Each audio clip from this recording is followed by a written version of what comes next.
y'all. Happy Wednesday. It's your girl Shantae of Earthly and Ethereal, and I hope you all are having a beautiful day. I'm sitting outside, and you may hear some birds chirping.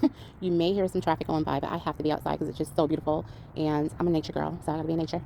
But I hope you guys are having a wonderful day. I wanted to come and have a little talk today, have a little vibe check with y'all. You know how we do. And this is actually a topic that has kind of been on my mind for a few weeks now. Y'all know I'm always pulling from things I'm actually experiencing in my real life. So yes, this is that too. This is that too. Okay. But I wanted to talk to you guys about being the right gift, but in the wrong hands, especially as a woman, being the right gift, but being in the wrong hands, right?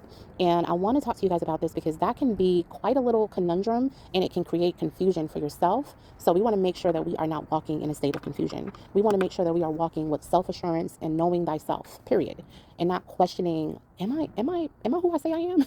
Am I really who I say I am? Yes, you are who you say you are. But being the right gift in the right hand, in the wrong hands, especially as a woman, means that you are rare, right? Being the right gift, I should say, means that you are rare. It means that you are valuable, powerful, purposeful. It means that you carry not just, you don't walk with just smartness, you walk with wisdom, right? And you are tapped into your intuition, you're tapped into your essence of love and your essence of power. Okay. And these things did not just come to you because you were just divinely created and, ordained. Some of us maybe were, but a lot of us had to actually work towards these things. We had to take actionable steps to create this aspect of ourselves who we deem valuable. And that makes you a gift, right? To any room you're in, to any relationship you're in, to any connection you make, you are essentially a gift to that. So it's important to have that understanding. It's important to have that assurity because you've worked for it and you've worked to not only acquire but also maintain, which in this world can be quite difficult, right?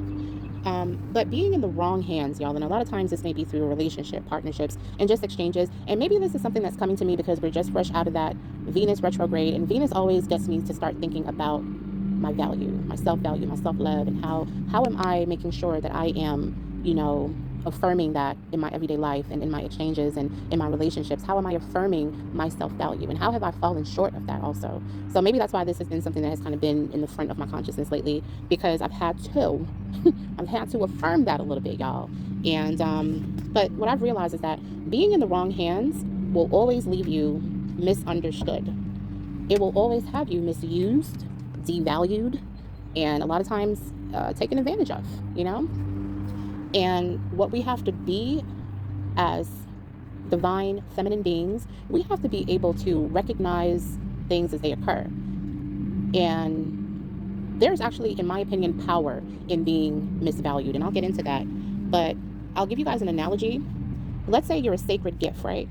You're a sacred gift. You're something so special. Think of something material, right? A sacred gift that is just so special, so amazing, so rare, but you give it to someone or someone receives it and they have unclean hands, like their hands are dirty, they're filthy. But this gift is so beautiful. It's like clean and it's so like soft and it's beautiful and it's like shiny, but this person's hands is just it's filthy, you know? And that gift being placed in their hand, although the gift may get a little dirty, may get a little messy, it doesn't make the gift any less sacred or any less special, right? It's the recipient. It's the recipient that is receiving the gift that. Okay, y'all. So I'm so sorry. My phone actually died. I had to come in the house. I did want to just say, and I'm going to wrap this up soon, but I did want to just add. So I think I was saying that a sacred gift in the wrong, in unclean hands, it doesn't make the gift any less sacred. What it does is it shows that the recipient is unfit for that gift, right? But what's important, because remember, this is in unclean hands, hands that are not able to hold this beautiful, sacred gift, some of that dirt will rub off on the gift. And what's important is that we remember to remove ourselves from certain scenarios and situations that are not fitting for us.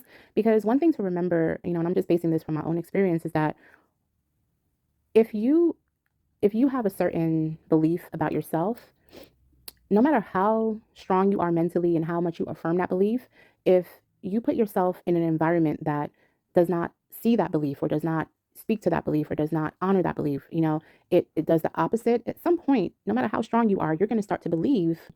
First, you have to understand that you're probably not You're not the majority. You're the minority. You're the 1%, the 2%, you're the rare, right? And one thing about something that's rare is that it's kind of uncommon. People are not used to your characteristics. People are not used to your level of integrity. People are not used to someone who, is living a life that is drama free, that is like toxicity free. I really mean it when I say I don't want to be in a toxic relationship. Like, I'm not playing when I say that. People are not used to that. They're used to people defaulting to things that are, common, right? So when you show up and you're uncommon, expect to be misunderstood. But that is also a gift, number one, because I personally feel like God wraps you in that sense of being misunderstood to protect you. I truly believe that, especially as a divine feminine being. If everyone knew what you walked with, the value that you have within you, if everyone knew, could you imagine how they would squander at you, how they would be at your neck trying to get a piece of what you have to offer, right? So sometimes being misunderstood, misseen, or unseen it's a blessing in itself, right? But also knowing who you are and knowing your value means that you have probably more than likely done your inner work and you have deemed yourself valuable. You didn't acquire that sense of self from anything on the outside. It was based on what you have done, your inner work that you have done, right? So because of that, that makes you a sovereign being. That makes you sovereign, free of anyone's, you know, interpretation or anyone's ability to somehow make you feel valuable, right? You walk with that within yourself. So having that sense of self and that sense of your value means that you are able to remove yourself from situations, knowing that removing yourself does not devalue you. Removing yourself does not make you a lesser person, but sometimes quite the opposite, right? So that sense of sovereignty is to me part of our divine power that we walk with and that we hold on to in knowing our value in a situation. So even when you're in, whether it's a relationship or, any kind of partnership, any kind of sense of exchange that you have and you feel unseen, like one thing that would happen for me, I'm always putting y'all in my business, but one thing that would happen for me is that I would always, whenever I was talking to someone who probably didn't deserve an explanation, but I was giving them an explanation. My throat chakra would just start to hurt so bad. It would literally be pounding, and I would literally feel like my throat start to like kind of close up. And I'm like, why is it that anytime that I'm having these certain kind of conversations, they were low vibrational conversations, sometimes arguments, like this would start to happen. And I was like, okay, I really have to sit with this and kind of find out why this is happening. And I evaluated it, and I realized that it was because I shouldn't have been in those conversations. I should have removed myself. That was my body literally letting me know you should not be having this conversation. You should not be in this exchange because you're talking to a person that is not going to receive your words. They don't have the capacity to receive what you're saying. So no matter how you say it, no matter how you flip it, twist it, turn it around, no matter how you grow, they're not going to receive it.